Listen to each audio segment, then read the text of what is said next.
सर्वोदय गणेश मंडळाचा अनोखा उपक्रम हमालाच्या हस्ते रिबीन कापून आरास देखाव्याचे उद्घाटन। तळोदा शहरातील सर्वोदय गणेश मंडळ गणेशोत्सवात दरवर्षी सामाजिक जीवनावर आधारित आरास देखाव्याचे सादरीकरण करत असतात। यावर्षी सर्वोदय गणेश मंडळाकडून एका बापाचा संघर्ष यावर आरास देखावा सादर करण्यात आलाय। आरास देखाव्याचे उद्घाटन हमाल ओमकार नाना मराठे यांच्या हस्ते फीत कापून उद्घाटन करण्यात आले व आरतीचे मानकरी करण्यात आले। ओमकार मराठे हमाली करून आपला उदरनिर्वाह चालवतात, त्यासोबतच रस्त्यावरील घाण दगडधोंडे उचलून ते आपल्या हातगाडीने उचलून स्वच्छतेचा संदेश देत असतात।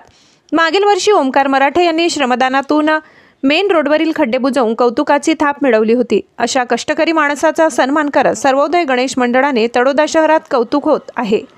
ठाणेदार गल्लीतील सर्वोदय गणेश मंडळ दरवर्षी सामाजिक जीवनावर आधारित आरास देखावे सादर करीत असतात। गणेशोत्सव काळात ठाणेदार गल्लीत भक्तिमय वातावरणात तरुणाई मोठ्या उत्साहात श्री गणेशाच्या भक्तीत दंग होत असते।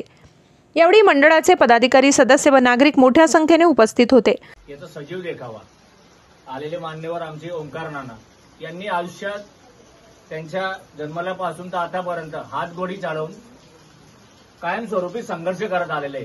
तर सर्वोदय गणेश मित्र मंडळाने सजीव देखावा हा एक वडिलांच्या यजावर ठेवलेला आहे। ते डेकोरेशन स्वरूपात आम्ही सगळ्या तळोदा वासियांना आणि टीव्हीच्या माध्यमातून नंदुरबार जिल्ह्यातील सगळ्या नागरिकांना आम्ही दाखवणार आहोत।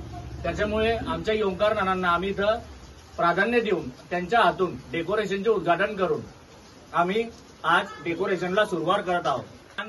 त्यांचे सत्कार आणि ओमकार नानांना विनंती करतो की त्यांनी आम्हाला आज्ञा द्यावी की आम्ही डेकोरेशनला सुरुवात करावी आणि त्यांचा आशीर्वाद असाच असू द्यावा। आणि ओमकार नानांच्या कार्यांना आम्ही पहिलेपासून नमन करतो। असे वडील भगवंत कृपेने असं त्यांच्या येऊ नये, काळ येऊ नये आणि येणाऱ्या पिढीने विचार करावा की वडिलांवर अशा गोष्टी घडू नये।